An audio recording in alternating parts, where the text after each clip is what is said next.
Another question we found was really important to put to Diana was, what would her advice be for anyone trying to start up a sustainable business? And Diana basically got back and said, so people should start a sustainable business if their heart is in it and if they really are passionate and care about sustainability, and not to do it for the money.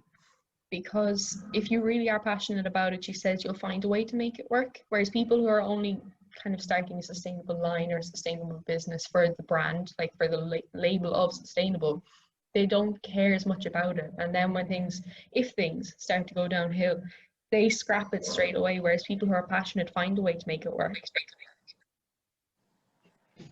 And I guess that is the downside of the trend of sustainability becoming the main kind of trend now, because a lot of companies will kind of label themselves as sustainable when really they're not. Yeah, it's a huge issue. That's why we especially recommend that if you're going to buy from a company you don't know, or if you are going to buy from a company you do know and you're just curious about what their policies are, check them out on Good On You. It's huge, okay? It's really going to tell you everything you need to know about their policies. It gives you kind of a rating so you can kind of get a feel for where they are roughly on a 1 out of 5 kind of basis. And it's really good. It's really good. We really recommend it.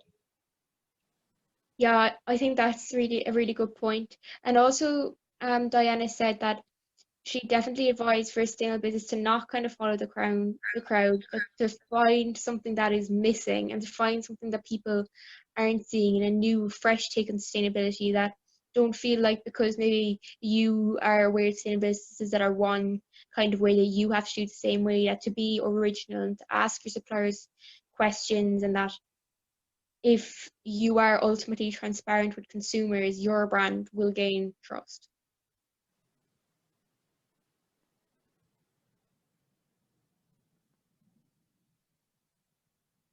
Right.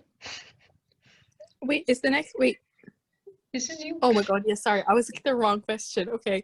Okay. Okay, I'm sorry now. Okay. The next question we asked was, did you have any advice for consumers who are trying to become more sustainable?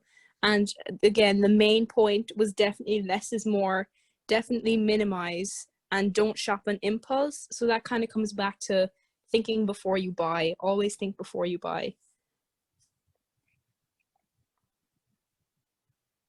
Yep, she really discussed and maybe highlighted the fact that to be minimalistic and to be sustainable, sometimes, I mean not always, but a lot of the time they go hand in hand, and that our best way to become sustainable is to make the best use of what we have before we go searching for more. Definitely. Finally, we want to know what Diana's hopes were for her business in the future and also for sustainability in Ireland. Diana hopes that in the future she will be able to open a walk-in store, because I think Diana is based in Dublin, but most of her purchases are made over her website northstudios.com.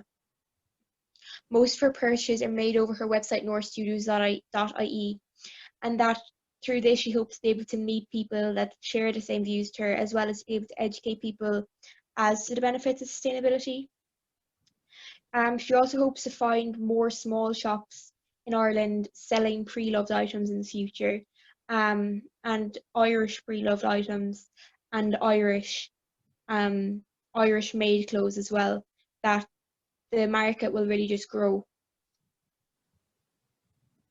Yeah, I think that's really important, that the sustainable market in Ireland has so much potential, but we really have to put pressure on businesses to become more sustainable. You know, if everyone just gave it a little bit of thought and decided, yeah, the next piece of clothing I'm going to buy, that's going to be sustainable or pre-loved.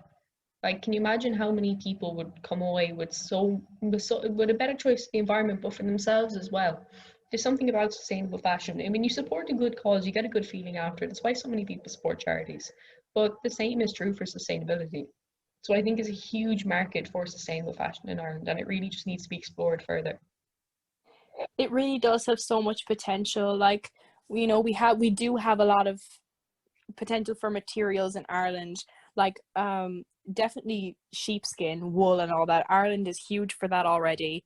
and for beauty products like soap and all that. We have that all in Ireland, so we're really lucky. So there really is a big potential for more sustainable items in Ireland. Yeah, and I think it's kind of good to finish up as well on our views as young people, because maybe that's not something that's heard a lot about sustainability, and I think it's just important to note that, like, even at our age, it mightn't always be 100% possible to be sustainable. Or, like, I mean, before I really delved deeper into this project, I mightn't have had a lot of knowledge and therefore mightn't have made the best choices. And I think that instead of blaming or saying that's a bad way, that I think with our age, the best thing we can do is educate and let us make our own decisions, because I think unless we get a real understanding into fast fashion and its implications, you can't be blamed for making the wrong decisions. So I think if our main goal is to try and get as many young people as possible to start thinking properly before they purchase. Yeah, I think that's a really important message to come away from this episode with, is it's just do your research, have a think about it, and if you can, buy sustainably and try to educate other people. You know, you don't have to be talking about it all the time. No one's expecting you to go out and like boycott every non-sustainable brand and, you know, have nothing to do with people who buy fast fashion. Like, no one can do that. It's just not possible in this society.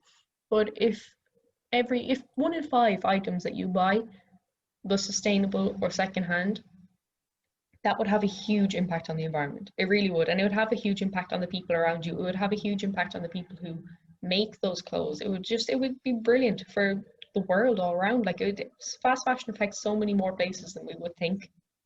And if we can all just make a conscious effort every now and then to buy sustainably and to think about where our clothes are coming from, we'd have such a great impact on the world. Yeah, and I think if we try and focus on the huge scale of the fast fashion problem, it can make us feel a bit helpless a lot of the time. Whereas if we look at our locality and if we look at ourselves and we think of the small changes we can make,